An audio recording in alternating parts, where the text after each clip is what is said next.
Let's start our second part of chapter light, that is a characteristics of image formed by a plane mirror. कि plane mirror जो images बनाता है उसके क्या characteristics होते हैं ना, क्या चीज़ें होती हैं उसमें.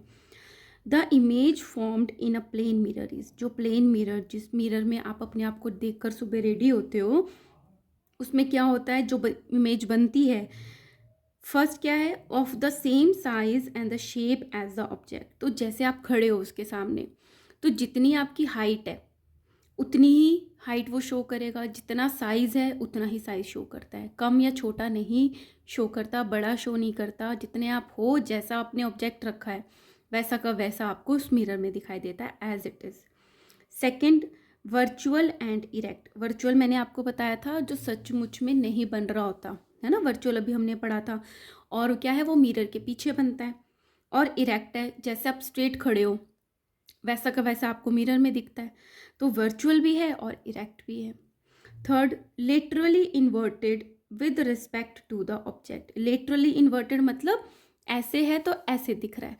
इट मीन्स अगर आपने मिरर के सामने ई लिखा है, तो जब आप मिरर में देखोगे तो आपको ऐसा दिखाई देगा.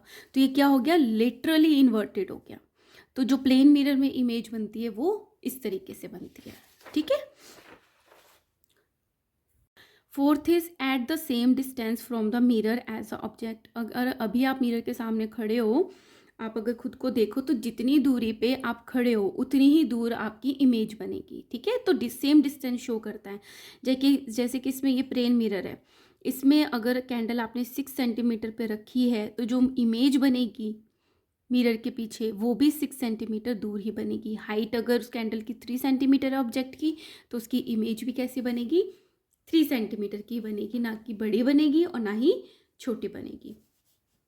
सो ये these are the 4 characteristics. Now do you know the word ambulance on an ambulance is return in mirror writing. इस तरीके से लिखते हैं. जब आप एम्बुलेंस को, सच्ची की जो एम्बुलेंस होती है उस पर आप फ्रंट पे देखोगे तो एम्बुलेंस इस तरीके से लिखा होता है. So when the driver of the vehicle ahead of an ambulance looks in his or her car rear view mirror, can read ambulance written on it and gives way to it. तो क्या है, जैसे आप इस ambulance के आगे अपनी car drive कर रहे हो, ठीक है, तो आपको मिरर में ये कैसा दिखेगा, जिसे प्लेन मिरर अभी हमने क्या पढ़ा था, लेटरली इन्वर्टेड शो करता है. तो एम्बुलेंस इस तरीके से लिखा रहता है ताकि आपका जो रियर व्यू मिरर है उसमें एम्बुलेंस इस तरीके से करेक्ट दिखाई दे. ठीक है. तो ये आज आपको पता चल गया कि मिरर में लिटरली इन्वर्टेड इमेजेस बनती हैं. दैट्स वाई एम्बुलेंस पे एम्बुलेंस लिटरली इन्वर्टेड पहले ही कर दिया जाता है ताकि आपको सीधा दिखाई दे. ठीक है. चलो अब इसके कुछ MCQs कर लेते हैं. First is the image in plane mirror is. जो प्लेन मिरर में इमेज होती है वो रियल और इरेक्ट होती है. इरेक्ट तो होती है लेकिन रियल नहीं होती. Real and inverted no. Virtual and erect yes. एक तो वर्चुअल होती है, मिरर के पीछे बनती है, और इरेक्ट होती है. So this is correct. Second is the process of sending back the light rays into the same medium is called. Same medium का क्या मतलब है कि जैसे ये मिरर है, ये एयर है, तो एयर से ही टकराकर वापस एयर में जा रही है, तो मीडियम क्या हो गया, सेम हो गया. अगर एयर है, वाटर है, तो मीडियम चेंज हो जाता है. तो इसका मतलब सेम मीडियम का मतलब ये है कि एयर में ही थी और एयर में चली गई. So the process of sending back the light rays into the same medium is called the reflection. Answer is reflection. If the image cannot be taken on a screen it must be. ये तो अब आपको learn हो गया, अगर screen पे नहीं ले सकते तो वो इमेज कैसी होगी, वर्चुअल इमेज होगी. Fourth is real images are always. जो रियल इमेजेस बनती हैं वो कैसी बनती हैं, इरेक्ट नहीं, वर्चुअल होती हैं, इन्वर्टेड बनती हैं. यस है ना, इन्वर्टेड हमने पढ़ा था. सीधी है तो हमें उल्टी बनती हुई दिखाई देती है रियल इमेजेस में. Fifth, the image in a plane mirror is erect, laterally inverted, both of this, none of this. Yes. तो जो प्लेन मिरर में इमेज बनती है वो इरेक्ट भी होती है और लिटरली इन्वर्टेड भी होती है. तो हमारा आंसर क्या हो गया, बोथ ऑफ दीज. ठीक है. Now come to the very important topic जो आपको बड़ी क्लासेस में भी आएंगे, 10th क्लासेस में आएगा, तो आपको अभी पढ़ लेना बहुत ज़रूरी है. ये कोर्डोवा बुक की खासियत है कि इसमें अभी इसी क्लासेस में ऐसी ऐसी चीज़ें बताती है जो आपको बड़ी क्लासेस में आएंगी, लेकिन तब आपको बहुत ईजी लगेगा अगर आप ये अभी बहुत अच्छे से समझ चुके हो, ठीक है। Now come to the spherical mirror. Spherical क्या होता है? स्फेरिकल होता है ऐसे 3D शेप का, राउंड। 2D तो सर्कल हो गया, स्फेरिकल जैसे आपकी बॉल होती है ना, तो वो क्या होता है? Spherical mirror. अभी हमने क्या पढ़ा था? यहाँ पे क्या पढ़ा था? ये प्लेन मिरर होता है। अभी हम बात करेंगे स्फेरिकल मिरर की। So all the mirrors are not straight like plane mirror. सारे के सारे मिरर्स जो होते हैं वो प्लेन मिरर जैसे स्ट्रेट नहीं होते। Even the polished and the smooth curved surfaces can act as a mirror. तो अगर कोई मिरर इस तरीके से है और पीछे पॉलिश कर दी तो वो भी तो मिरर का काम करेगा, उसमें भी इमेज दिखेगी। या कोई मिरर इस तरीके से है, पीछे पॉलिश कर दी, तो भी आपको ये कैसा दिखेगा? मिरर जैसा लिखेगा, है ना। तो ये क्या होगी? कर्व्ड सरफेसेस हो गई। एक यहाँ है मिरर और एक यहाँ है मिरर, ठीक है। Such mirrors are called curved mirrors और द स्फेरिकल मिरर्स। ऐसे मिरर्स को हम क्या बोलते हैं? कर्व्ड और spherical mirrors. A spherical mirror is that mirror whose smooth and the polished reflecting surface is curved surface। तो स्फेरिकल किसको बोलते हैं? कि जो रिफ्लेक्ट करने वाली सरफेस है वो है कर्व्ड, ठीक है। तो ये क्या हो गई? स्फेरिकल मिरर्स हो गए।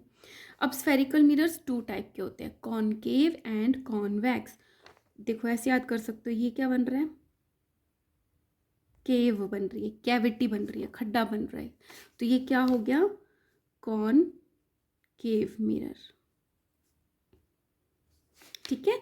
और जैसे ये बल्जिंग हो गई तो ये क्या हो गया? Convex mirror. तो स्फेरिकल मिरर कितने टाइप्स के होते हैं? 2 टाइप्स के, concave mirror and the convex mirror. Now let's start about the concave mirror के बारे में बात करते हैं। A spherical mirror whose reflecting surface is curved inwards. जो रिफ्लेक्ट करने वाली सरफेस है वो अंदर की तरफ कर्व्ड है, उसको क्या बोल देते हैं? Concave mirror. In this kind of mirror the reflection of light takes place at the concave surface. तो जो रिफ्लेक्शन होगा, जैसे कोई लाइट आके यहाँ पे गिरती है तो वो रिफ्लेक्ट होके जाएगी, ठीक है। So the reflection of light takes place at the concave surface, जो अंदर की तरफ बेंट हुई है ऑफ द मिरर, तो वो क्या हो गया? Concave mirror. Simple. Convex mirror में क्या है? A spherical mirror whose reflecting surface is curved outwards. ये देखो, ये आउटवर्डली कर्व्ड है ना, तो इसको क्या बोलते हैं हम? Convex mirror, called the convex mirror. In this kind of mirror the reflection of light takes place at the convex surface. तो यहाँ पे रिफ्लेक्शन कहाँ होगी? जो ये कॉन्वेक्स सरफेस है वहाँ से लाइट की रिफ्लेक्शन होगी। That is a bulging out surface, जो ये बाहर की तरफ ये बल्ज कर रही है, ठीक है, ऑफ द मिरर। तो ये क्या हो गया? कॉन्वेक्स मिरर हो गया। Now activity to show that the concave and convex mirror are spherical mirror. अब एक एक्टिविटी है जिससे ये पता चलेगा कि ये जो मिरर्स होते हैं वो स्फेरिकल मिरर्स होते हैं। Take a hollow rubber ball. एक हॉलो मतलब अंदर से खाली आपने रबर बॉल ली, and ask any elder to cut a portion of it with a knife. और बोला किसी बड़े को कि नाइफ से इसको कट कर दो।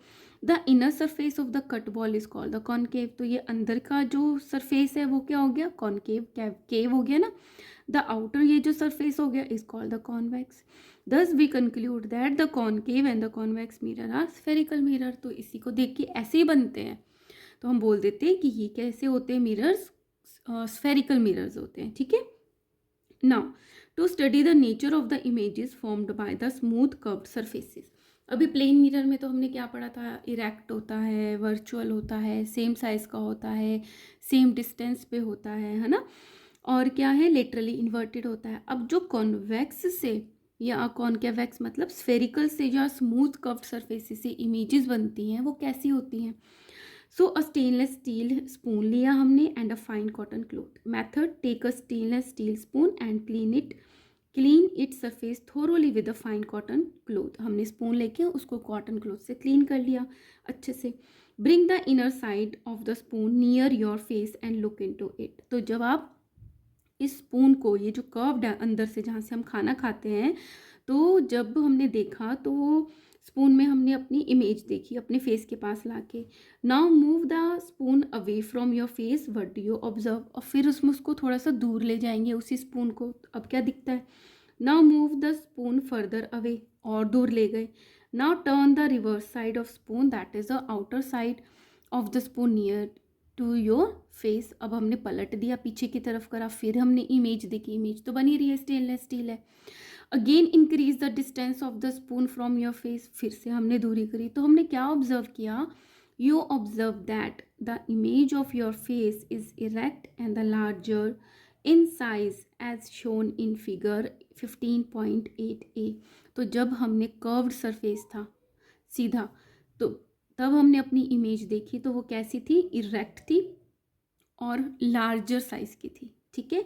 ऑन इंक्रीजिंग द डिस्टेंस, जैसे हम स्पून को थोड़ा सा दूर लेके गए from your face, you see inverted, कि आप देखोगे कि वहीं पे आपकी जो इमेज है इन्वर्टेड हो गई, उल्टी हो गई। ठीक है, इन्वर्टेड एंड एनलार्ज्ड, और आपका फेस भी बड़ा हो गया, of your face as shown in figure 15.8। ठीक है। B, when you move the spoon further away, और दूर लेके गए, you observe that at some distance the image of your face is still inverted but diminished in size। अब ये जो image थी ये इन्वर्टेड तो थी ही, उल्टी तो थी ही, लेकिन साइज में छोटी हो गई। तो चेंजेस आ रहे हैं ना। अब क्या हुआ, you observe that on reversing the side of the spoon, जैसे हमने अब स्पून के साइड को रिवर्स किया, image of your face is erect, तब आपकी जो इमेज थी वो इरेक्ट थी लेकिन वो छोटी थी। जब कॉनकेव साइड से किया था तो क्या सी थी, इरेक्ट थी और लार्जर थी। कॉन्वेक्स था तो अब क्या हो गया, स्मॉलर हो गई लेकिन इरेक्ट हो गई। The image of the face goes on decreasing with further increase of distance, जैसे जैसे आप दूर जाते रहोगे इसका साइज भी छोटा होता रहेगा।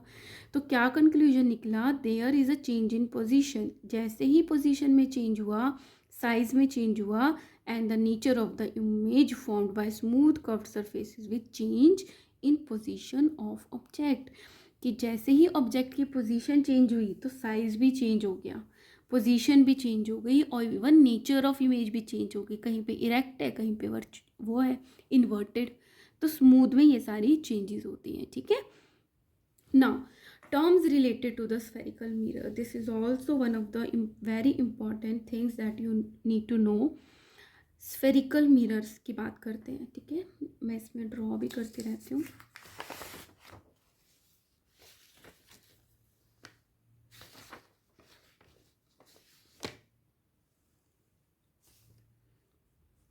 ये कौन सा मिरर है, कॉनकेव। ये कौन सा है, अगर इस तरफ पॉलिश कर दी गई, कॉन्वेक्स। ठीक है। तो क्या बोल रहे हैं, the centre of the sphere of which, पहले मैं ऐसे बता देती हूँ।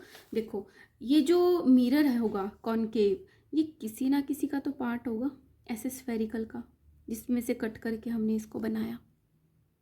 ठीक है। तो ये जो स्फेयर है जिसमें से बनाया, या जो ये कॉन्वेक्स मिरर है जिसमें से हमने इस पार्ट को लिया है, किसी ना किसी स्फेयर के तो पार्ट है। इस स्फीयर का जो सेंटर होता है, इसका ये सेंटर हुआ और इसका ये सेंटर हुआ, उसको बोल देते हैं सेंटर ऑफ कर्वेचर, जिसको हम सी से डिनोट करते हैं, दैट इज सी, और ये हो गया सी। Understood, very simple. तो उसको बोल देते हैं mirror is a part is called the centre of curvature of the spherical mirror. तो वो सेंटर हो गया। Here C is the centre of curvature, तो यहाँ पे जो हमारा ये सी है ये क्या है, सेंटर ऑफ कर्वेचर है। नाउ पोल, पोल को डिनोट करते हैं पी से। पी क्या होता है, the centre of the reflecting surface of a spherical mirror is called the pole. अब ये जो कॉनकेव है इसका रिफ्लेक्टिंग सरफेस क्या है, ये इसका जो सेंटर है उसको बोल देते हैं पोल। अब इसका रिफ्लेक्टिंग सरफेस है ये वाला, इसका जो सेंटर होगा वो क्या होगा, पोल। अंडरस्टूड। तो क्या बोल रहे हैं, the centre of the reflecting surface of a spherical mirror is called the pole and here P is the pole. ठीक है। अब बात आती है प्रिंसिपल एक्सिस की। प्रिंसिपल एक्सिस मतलब मेन एक्सिस, वो क्या होता है, the imaginary line passing through the centre of curvature and the pole of a spherical mirror is called the principal axis of the mirror. Here PQ is the principal axis. Very simple. जो center of curvature और जो pole को cross करता है that is अ क्या हो गया, principal axis. ठीक है, और यहाँ पे प्रिंसिपल एक्सिस क्या हुआ, ये जो इस दोनों से होते हुए जाता है, सेंटर ऑफ कर्वेचर और पोल से. ठीक है, नाउ अब बात होती है प्रिंसिपल फोकस. इसको समझना, फोकस जहाँ पे सारी चीज़ें इकट्ठी होती हैं, फोकस होती हैं. तो प्रिंसिपल एक्सिस पे जहाँ पे फोकस हो रहा है उसको बोल देते हैं प्रिंसिपल फोकस. अब क्या फोकस हो रहा है वो हम स्टडी करते हैं. The principal focus of a spherical mirror is the point. एक ही ऐसा पॉइंट है प्रिंसिपल एक्सिस पे. प्रिंसिपल एक्सिस पे एक ऐसा पॉइंट है principal focus at which parallel rays of light after getting reflected by a mirror meet और अपीयर टू मीट. अब आप इसको ध्यान से देखो, ये है हमारा कॉनकेव मिरर. यहाँ पे पैरेललाइज जो है, देखो एरो बने हुए हैं ना, ये इधर की तरफ गिर रही हैं, इसके ऊपर गिर रही हैं. और प्रिंसिपल फोकस क्या है, एक्सिस क्या है हमारा, ये जो सेंटर ऑफ कर्वेचर और पोल को क्रॉस कर रहा है. अब रिफ्लेक्ट होने के बाद ये एंगल पे मुड़ गई, सेकंड ये एंगल पे मुड़ गई, थर्ड ये एंगल पे मुड़ गई. इसी तरीके से जो नीचे से आ रही थी वो यहाँ मुड़ गई, ये भी यहाँ पे. तो जहाँ पे ये सारी रिफ्लेक्ट होने के बाद यहाँ पे फोकस होती हैं, इकट्ठी होती हैं, वो होता है प्रिंसिपल फोकस. तो प्रिंसिपल एक्सिस पे जहाँ पे रिफ्लेक्ट होने के बाद जो लाइट रेज होती हैं वो मिलती हैं या मिलती हुई अपीयर होती हैं, तो उनको हम क्या बोल देते हैं, प्रिंसिपल फोकस. अब क्या है कॉनकेव में, तो क्या है, जैसे ये है रिफ्लेक्टिंग सरफेस, एक रे आई यहाँ और रिफ्लेक्ट होके चली गई ऐसे, ऐसे आई ऐसे चली गई. अब एक रे आई ऐसे और रिफ्लेक्ट होके ऐसे चली गई, यहाँ आई और यहाँ चली गई, तो यहाँ पे ये मिल गई, तो ये क्या हो गया, प्रिंसिपल फोकस. लेकिन अब कॉन्वेक्स में क्या होता है कि जो रेज होती हैं वो ऐसे आती हैं और पैरेलली निकल जाती हैं. ठीक है, और इधर से भी इस एंगल से आई और पैरेलली निकल गई. अब कहीं पे मिलेंगी नहीं क्योंकि ये तो पैरेलल ही निकल गई, तो क्या होता है, हम इसको बैकवर्ड्स लेके जाते हैं. ये यहाँ पे आएगा एक्सिस पे, तो यहाँ पे ये मिलती हुई अपीयर हो रही है लेकिन सच में नहीं अपीयर हुई, तो ये कॉन्वेक्स का प्रिंसिपल फोकस हो गया. मतलब प्रिंसिपल एक्सिस पे जहाँ पे वो मिल रही हैं उसको बोल देते हैं हम प्रिंसिपल फोकस. तो यहाँ पे आपको अच्छे से दिख जाएगा, जैसे यहाँ से आई और एंगल पे चली गई. ठीक है, यहाँ से आई और एंगल पे चली गई, तो ये दूर जा रही है, ये तो दूर दूर जा रही है, तो दूर जाने वाली चीज़ तो कभी मिलती नहीं ना. तो पीछे की तरफ जब हम इसको जोड़ेंगे तो यहाँ पे इसका प्रिंसिपल फोकस है. तो कॉनकेव में तो प्रिंसिपल फोकस इधर की तरफ होता है, कॉन्वेक्स में पीछे की तरफ होता है मिरर के. ठीक है, so the principal focus of the spherical mirror इस तरीके से है. अब बात होती है फोकल लेंथ क्या होती है, the distance between the pole and the focus. अब हमने क्या पढ़ा था, ये हमारा पोल था, पोल और फोकस के बीच में जितनी लेंथ होती है वो हमारा होता है फोकल लेंथ की कितनी लेंथ है. सिमिलरली ये हमारा पोल है और ये हमारा फोकस है, तो ये कितनी लेंथ है, that is a focal length. So the distance between the pole and the focus of a spherical mirror is called its focal length. Understood. Now the formation of image in a concave mirror. Concave mirror में जो image बनती है वो कैसी बनती है, place a concave mirror facing the sun. अगर हम सन की तरफ कॉनकेव मिरर को फेस करेंगे, allow the light reflected by the mirror to fall on the sheet of a paper place near the mirror. और जो लाइट कॉनकेव मिरर पे पड़ रही है वहाँ से रिफ्लेक्ट होकर वो एक पेपर की शीट रख ली वहाँ पे पड़ रही है, you see a bright spot on the paper. तो आपको एक ब्राइट स्पॉट दिखेगा. When you hold the mirror and the paper in the same position for some time, और यही रोशनी सेम रिफ्लेक्ट होने के बाद उस कागज़ के पीस पे पड़ रही है, थोड़े टाइम रुक गए हम, you see that the paper start burning. आपको दिखेगा कि वो पेपर जलने लग गया. The bright spot is actually the image of the sun. तो जो आपको ब्राइट स्पॉट दिख रहा था पेपर पे, वो तो सन की इमेज थी फॉर्म्ड बाय द मिरर, जो कि मिरर ने बनाई थी। अब वो हॉट ही इतनी होती है रेज, है ना। So the heat produce due to the concentration of the sunlight. अब जैसे सनलाइट आ रही है, ये कॉनकेव है, सनलाइट आ रही है। अब सनलाइट ने, इस मिरर ने क्या किया, इसको फोकस कर दिया एक ही पॉइंट पे। यहाँ पे हमारा पेपर रखा है, तो यहाँ पे एक सन पॉइंट हो गया, तो ये क्या जलने लग गया, क्योंकि उसने कॉन्सेंट्रेट, रेस तो इतनी सारी आ रही थी लेकिन एक ही जगह पे फोकस कर दी। तो क्या हो गया, हीट प्रोड्यूस हो गई due to the concentration of sunlight burns the paper. Note, never look directly towards the sun. Sun की तरफ डायरेक्टली नहीं देखना चाहिए, as it may damage your eyes. You should see the image of the sun what is when it is formed on the screen और the wall. आपको directly नहीं देखना चाहिए, जब स्क्रीन या वॉल पे उसकी इमेज बनती है तभी देखना चाहिए। The position, nature and the size of an image formed by a concave mirror depend upon the position of the object placed in front of the concave mirror। अब जो कोई भी ऑब्जेक्ट कॉन्केव मिरर के सामने रखा है, उसकी image की पोजीशन क्या होगी, नेचर क्या होगी, साइज़ क्या होगा, ये डिपेंड करता है कि वो जो ऑब्जेक्ट रखा है वो कॉन्केव मिरर से कितनी दूरी पे रखा है। ठीक है। अब हम इसमें देखते हैं कि जो कॉन्केव मिरर होता है उसमें इमेजेस किस तरीके से बनती है। अब आपको सेंटर ऑफ कर्वेचर पता है कि स्फेरिकल मिरर जिसका पार्ट है उसका सेंटर, पोल पता है आपको, रिफ्लेक्टिंग सरफेस का सेंटर, फोकस जहाँ पे जो लाइट रेज पड़ती हैं, जहाँ पे मिलती है प्रिंसिपल एक्सिस पे, उसको बोलते हैं फोकस। अब क्या सिचुएशन है, फर्स्ट केस में क्या है, अगर कोई ऑब्जेक्ट बहुत दूर रखा है तो वहाँ से जो ये दो रेज आ रही हैं ये रिफ्लेक्ट हो जाती है यहाँ पे मिरर के बाद। तो जो बहुत दूर रखी हैं वो रिफ्लेक्ट होने के बाद दोनों यहाँ पे मीट हो रही हैं। तो कहाँ पे मीट होंगी, ये फोकस पे मीट होंगी।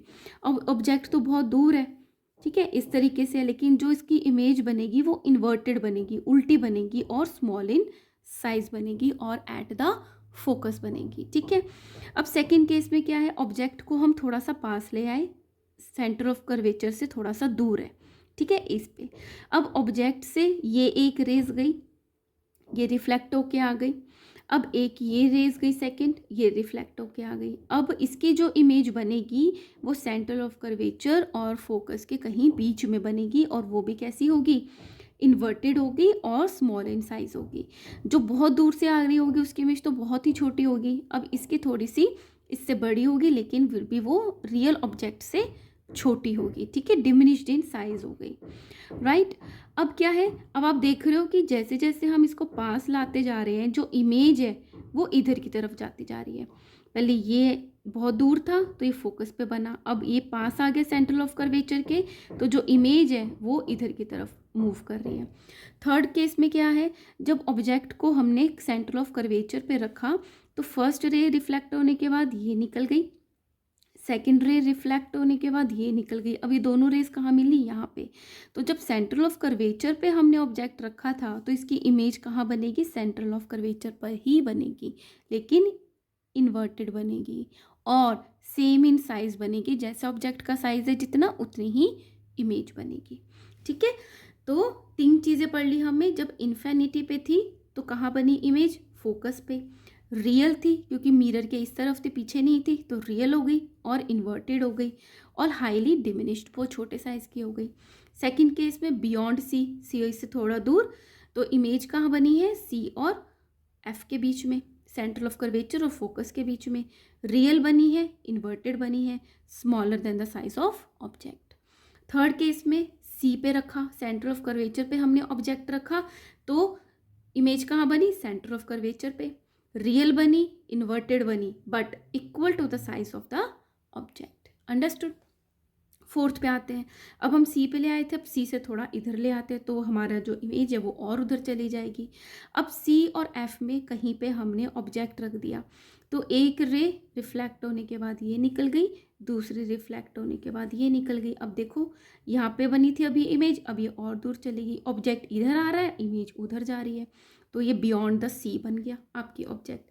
जब आपने सी और एफ के बीच में रखा तो आपकी इमेज कहाँ बनी, beyond C, real but inverted और larger than the size of object, इतना ऑब्जेक्ट था अब ये बड़ा हो गया। ठीक है।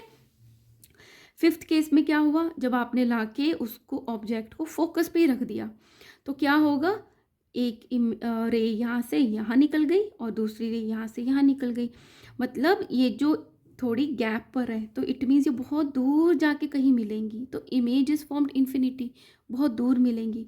तो ये कैसी बनेगी इमेज, जब फोकस पे रखा, एक तो इन्फिनिट पे बनेगी इमेज बहुत दूर, रियल बनेगी, रियल है ना, मिरर की इस तरफ है, और इन्वर्टेड है क्योंकि नीचे की तरफ बन रही है, और हाईली मैग्नीफाइड, साइज उसका बहुत बड़ा, देखो कहाँ जाके मिलेगी, तो कितना बड़ा साइज हो जाएगा, है ना। फोर्थ में हम फोकस से और उधर ले आए पोल की तरफ, जब यहाँ पे रखी तो जो रे थी वो ऐसे निकली, दूसरी रे ऐसे निकली, तो ये तो कहीं मिलेंगी नहीं क्योंकि ये दूर जा रही हैं, दूर जाने वाली चीज़ें कहाँ मिलती हैं, तो कभी नहीं मिलेगी, इमेज कहाँ बनेगी, तो इमेज एक इमेजिनरी लाइन पीछे की तरफ खींचते हैं, तो जहाँ पे ये दोनों रेज मिलती हैं वहाँ पे इमेज बनेगी। अब वो इमेज कैसी होगी, वर्चुअल बनेगी क्योंकि मिरर के पीछे बन रही है, इरेक्ट हो गई, जैसा ऑब्जेक्ट है वैसा ही इमेज बनेगी लेकिन लार्जर इन साइज बनेगी। ठीक है। So these are the 6 cases, ये आपको समझने हैं, लर्न करने हैं और ड्रॉ करने की प्रैक्टिस करनी है। ठीक है। So here I am completing this video, और guys if you like my videos kindly like, share and subscribe. Thank you.